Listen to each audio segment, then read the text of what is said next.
Dr. Lwin is a board-certified urologist from Arizona Urology Specialist. He completed medical school at Southern Illinois University in Springfield, Illinois, before moving to Arizona to complete his internship in general surgery and residency in urology at the University of Arizona in Tucson. During his residency, Dr. Lwin received the Dr. George W. Drock Award, presented to those who exhibit extraordinary compassion in urologic care. Dr. Lwin is fluent in Burmese and looks forward to utilizing his expertise and experience to treat each patient with compassion and highly individualized care.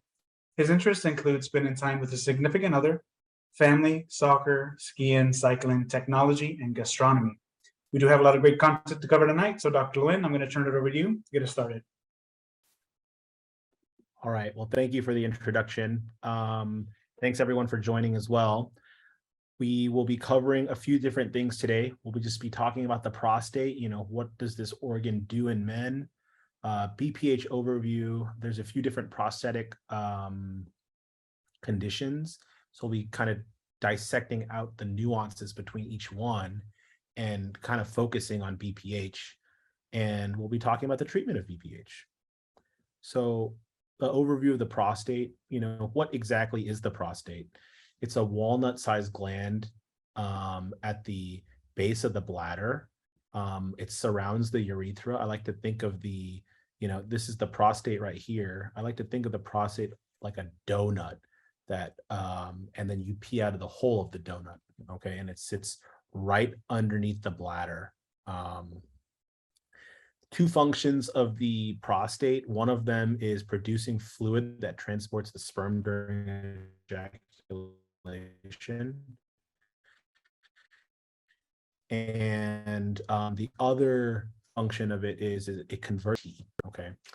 The prostate grows to its normal size in adult size in a man's early 20s, and then it starts to grow again in its mid 40s for most men. So let's see here. So what exactly can happen to the prostate? I mentioned a few different types of prostatic conditions. So BPH is what we'll be focusing on. I'll slightly touch about prostatitis.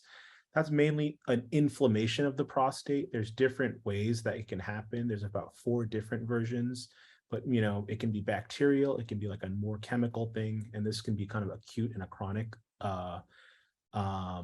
condition as well. So that's prostatitis, similar but different than BPH. And then prostate cancer, is cancer of the prostate. So overview of BPH, focusing more on BPH itself, it stands for benign prostatic hyperplasia. Benign meaning it's not cancer. Prostatic meaning, just related to the prostate, and then hyperplasia is a fancy word for just the number of cells growing in the prostate. Normal adult size is approximately 1.5 inches in diameter. So the BPH can lead to bladder outlet obstruction, which can cause lower urinary tract symptoms. And we'll talk a little bit more about that in the next few slides. It's important to distinguish between BPH and prostate cancer. Prostate cancer obviously is cancer of the prostate. Usually the type of cancer is called adenocarcinoma.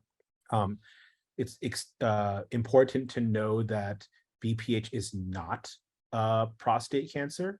It is not cause prostate cancer, and the symptoms can be similar to those of cancer. So it's difficult but important to distinguish. And then it can also coexist with prostate cancer. So when you're getting worked up, oftentimes your urologist will help try to figure out, do you have prostate cancer? Do you have BPH? So on and so forth. You're almost like at a fork in the road, is what I tell my patients. And then PSA is kind of the screening test for prostate cancer. And it is not, these levels do not distinguish BPH from prostate cancer, because both of them can cause elevated PSA. I guess another note on that, the way I'd like to think about that is PSA is a little protein made by the prostate. The idea is that if you have a prostate cancer, that cancer is growing faster than the rest of it, or it's growing faster than the other cells of the prostate, making your PSA higher. And the idea behind screening of it is if your PSA, if you have prostate cancer, your PSA is going to be a little bit higher. However, if you have a big prostate, all those little cells can be making PSA, and therefore you could also have a high PSA. So important to distinguish, and like I said, similar but different. Now let's talk a little bit about BPH in terms of, you know, what that means in terms of anatomy and what, you know, patients may expect or to feel like symptoms. As the prostate gets larger, pressures can be put on the urethra and start causing these lower urinary tract symptoms, or LUTs. It's very important to also understand that prostate size does not correlate with the degree of obstruction or severity. It often does, but it's not 100% always, like, you know, correlating. The way I explain to my patients is, again, we use that analogy of a donut for the prostate. The bladder, think of that as a pump, okay? It's a muscle.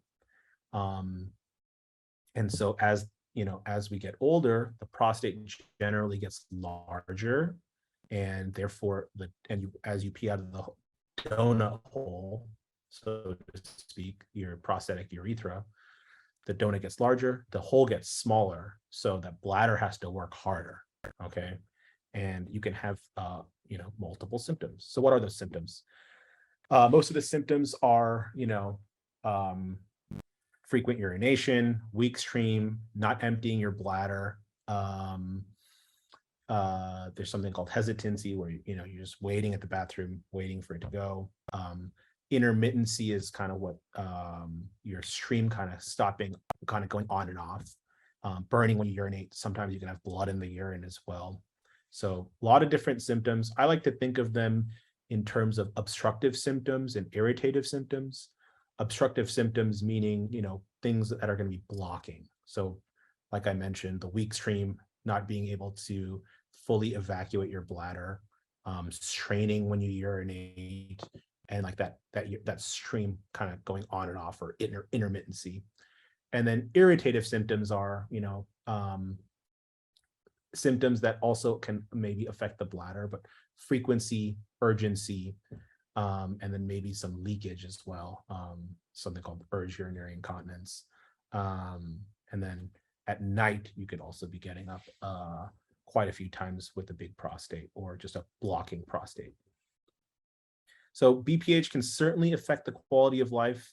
You know, almost like, you know, most men, 95% of them, with men with moderate symptoms, are unhappy and don't want to spend the rest of their life with, you know, urinary symptoms like this.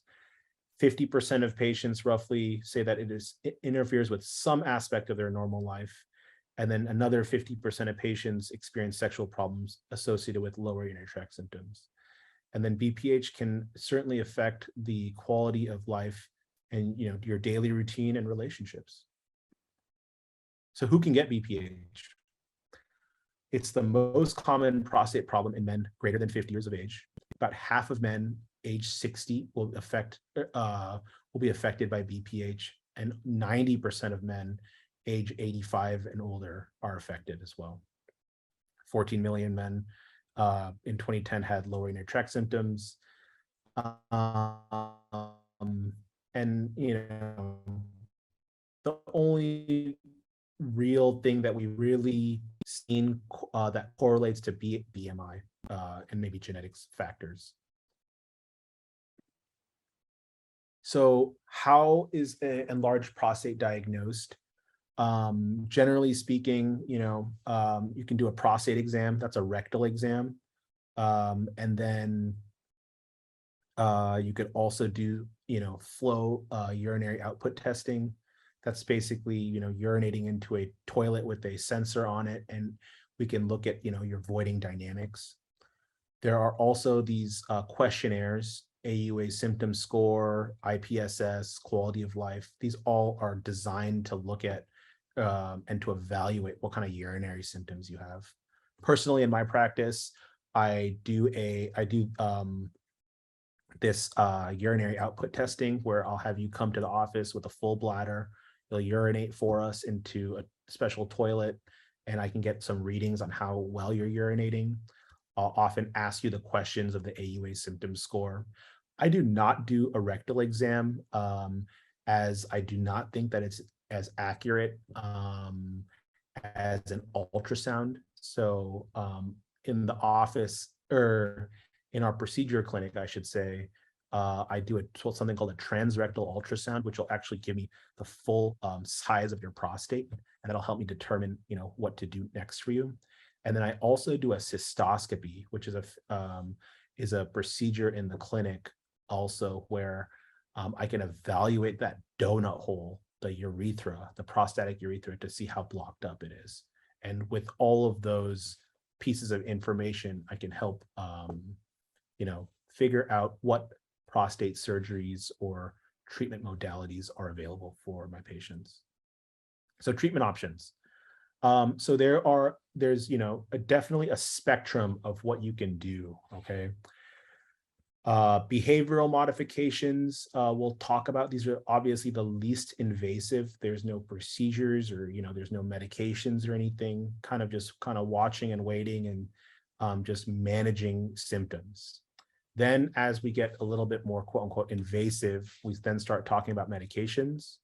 And then there's a few different what I call procedures, because you don't have to undergo general anesthesia for them. These are clinic-based procedures that can help open up that donut hole to help patients urinate. And then lastly, we have the surgical procedures. These are a little bit more invasive these days with, contemporary urology. A lot of these surgical procedures are still pretty minimally invasive. A majority of them are outpatient procedures lasting less than 2 hours, I would say. Got a lot of good tools in our toolbox to help patients treat their BPH. Just a quick note, there are no dietary supplements or over-the-counter medications that can help BPH, at least in randomized control studies when we take a look at the literature. So first up, we have watchful waiting. This is kind of just, managing symptoms and just kind of waiting, and just kind of what I like to tell patients, kind of kicking the can down the road and just kind of managing the symptoms. Things that, I tell my patients, for patients who are urinating a lot at night, a lot of that can be due to sleep apnea. So I have my patients, get evaluated for that. Adjusting evening fluid intake is very important as well. And then also adjusting your diet, any sort of bladder irritants, coffee, alcohol, those can all help irritate the bladder and make your urinary symptoms worse. There's certain medications that can also make the bladder not empty or pump as well. And we talk about that as well. So, one thing to note, only about 19% of patients were satisfied with lifestyle changes as a treatment. So, this really is just reserved for patients that are not very bothered by their urinary symptoms. Next up are alpha blockers. These are medications that help relax the muscles in the bladder and the prostate. The way I like to think about this is using that donut, that donut analogy, for example, and you peeing out of the donut hole. It opens the donut hole. Main medication is called tamsulosin.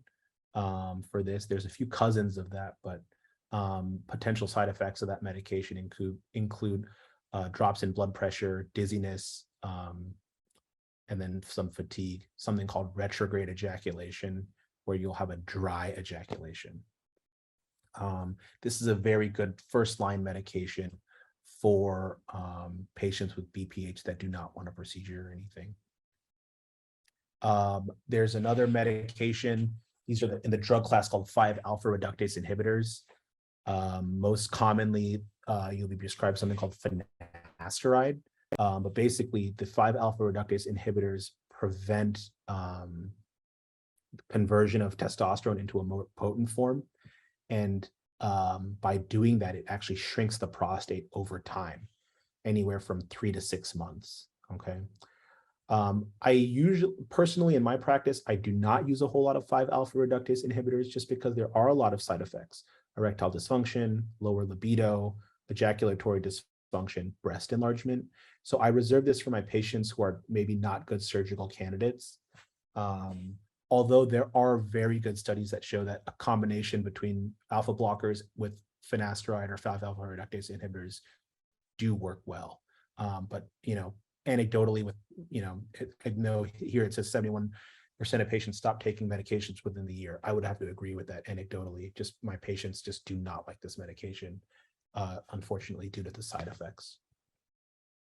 I guess before we moving on to the procedure side of things, there's one other medication that is approved by the American Urologic Association, and that is Cialis.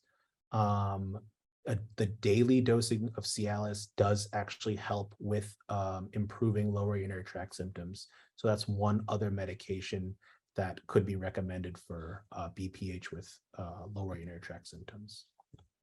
Okay, so moving on.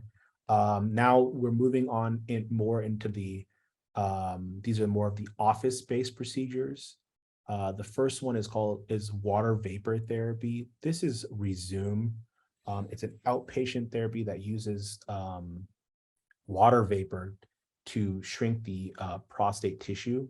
So, I personally do this just because patients have a great outcome with this, and it's very minimally invasive. But, you come to the office, the prostate is numbed up, and then I inject this water vapor into the prostate. Each injection is about 9 seconds, and I average about 4 injections. So 9 times 4, about 36 seconds. And over time, in anywhere from 1 to 3 months, that prostate shrinks down, opening up the donut hole and allowing patients to urinate better. Possible side effects for this. Why I use this procedure is because of the potential side effects. A lot of these side effects are temporary.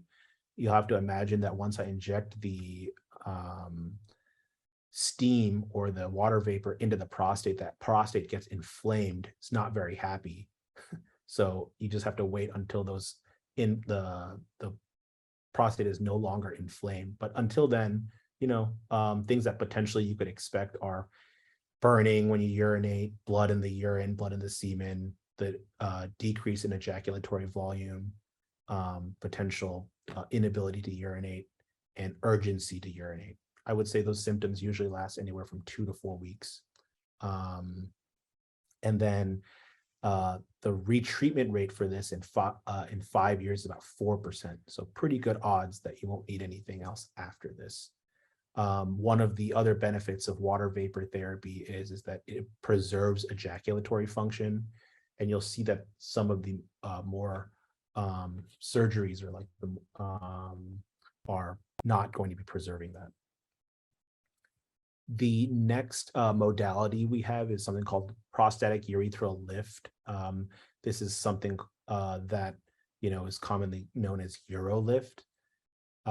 This is an outpatient procedure that uses implants. They are these metal sutures to hold the prostate open. So the way I like to think about this is think of the prostatic tissue, that donut hole, being closed down by 2 curtains. And just kind of as you open up with a curtain in your window, those implants, those metal implants would kind of push the prostatic tissue to the sides to open up that channel to allow patients to urinate. Potential side effects here. Again, very similar: painful urination, blood in the urine, pain in the pelvis, inability to urinate, painful ejaculation. Retreatment is a little bit higher at about 13.6%. This is also one of the modalities that is shown to preserve ejaculatory function. So if that is important to patients, I counsel them on either doing something called Urolift or that water vapor therapy, which is called Resume. And both of those 2 modalities are, generally speaking, office-based procedures. Now we move on into more of the surgical realm, and what qualifies the surgical realm is you just need to be under anesthesia. So one of the things, one of the modalities is laser therapy. There's a few different laser modalities, but the most common one is something called green light therapy, or I've heard it called PVP or photo vaporization before. Basically, what we're doing in this laser therapy is your urologist will use a laser to vaporize away prostate tissue, and you're just making that donut hole larger. That's all you're doing there.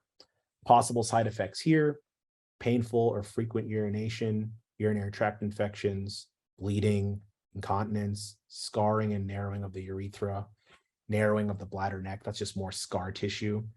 And then with the surgeries, you'll start having the dry orgasm, and then even possibly erectile dysfunction. About 4.8% chance in 5 years of a retreatment. And the green light is actually approved for patients who are on anticoagulation. They're a higher risk for bleeding. Green light is recommended by the American Urologic Association as one of the modalities that would decrease bleeding. Next up, we have TURP, or transurethral resection of the prostate. Commonly, my patients call it a roto-rooter. Patients, this is basically using a heated wire.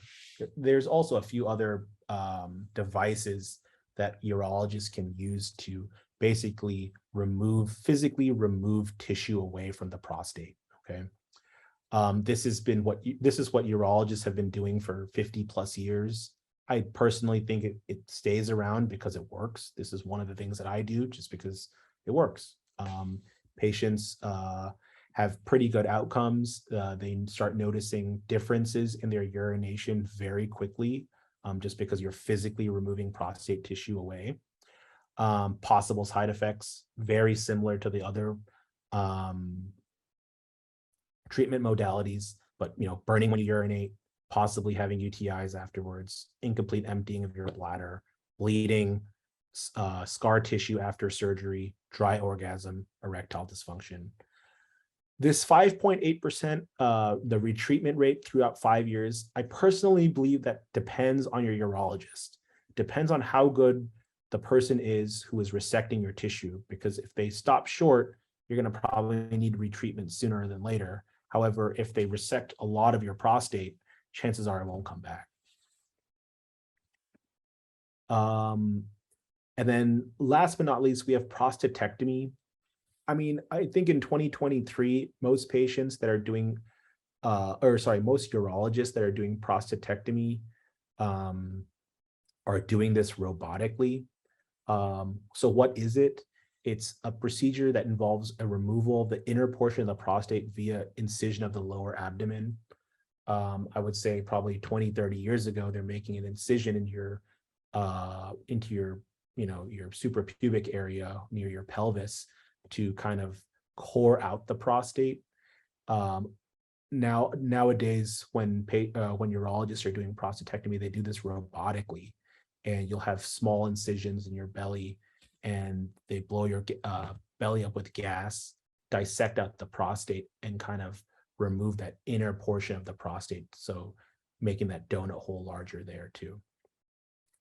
Side effects, bleeding is probably the biggest one, just because it's a little bit more of an involved surgery. And with bleeding, you may need blood transfusions. Infections, scar tissue is also a possibility. Incontinence, dry orgasm again, and erectile dysfunction. Because this procedure is more reserved for larger prostates, the retreatment rate, I think, is lower, just because you're removing more of the prostate. One of the other modalities, that I use, for my bigger prostates, I do not do prostatectomies. Fortunately, I was trained in doing something called HOLEP, or holmium laser enucleation of the prostate. That is a size independent surgery where, think of the prostate like an orange. I'm taking a laser and removing the fruit from the rind. Retreatment rates are, I believe, the lowest out of all these. It's probably less than 1%, just because you're removing an entirety of the prostate there. Patients do well. They don't complain about pain. Side effects are similar as far as bleeding. There could be some scar tissue afterwards. But the main ones are basically dry orgasm and temporary leakage is what I tell my patients. It is one of the surgeries that are approved for patients with blood thinners, and there is no size restriction either, which is it's nice for patients because, there's different size prostates, but this is one of the procedures that is approved for all prostates. And that's why I keep it in my toolbox. It's the responsibility of the patient to contact their insurance provider to figure out, how much your insurance provider is going to be covering any of these procedures or medications. So in summary, what is the prostate and how does it work? We talked about how the prostate is a small gland. It has two functions as far as providing volume to the ejaculate, number one, and number two is converting testosterone into a more potent form. We talked about how BPH is a benign prostatic hyperplasia, meaning that it's not cancerous. It's different than prostate cancer and certainly different than prostatitis as well, just inflammation of the prostate. But as the prostate gets larger, that donut hole gets smaller, making it more difficult for patients to urinate. And then we talked about treatment options, going from the least invasive to the most invasive. Least invasive, just modifying, diet and fluid intake. Then we talked about first-line therapies as far as medications. And then we then started working up our way from the least invasive procedures that are more office-based to the more surgical procedures, which are under anesthesia and, doing something to the prostate as far as like physically removing tissue. So yeah, next steps, if you do have some of these symptoms, I would talk to your urologist, and then that way they can work up your prostate and your symptoms and kind of figure out, what the next best steps for you are. And here are some references from the slides. And I think we're going to get diving into some questions.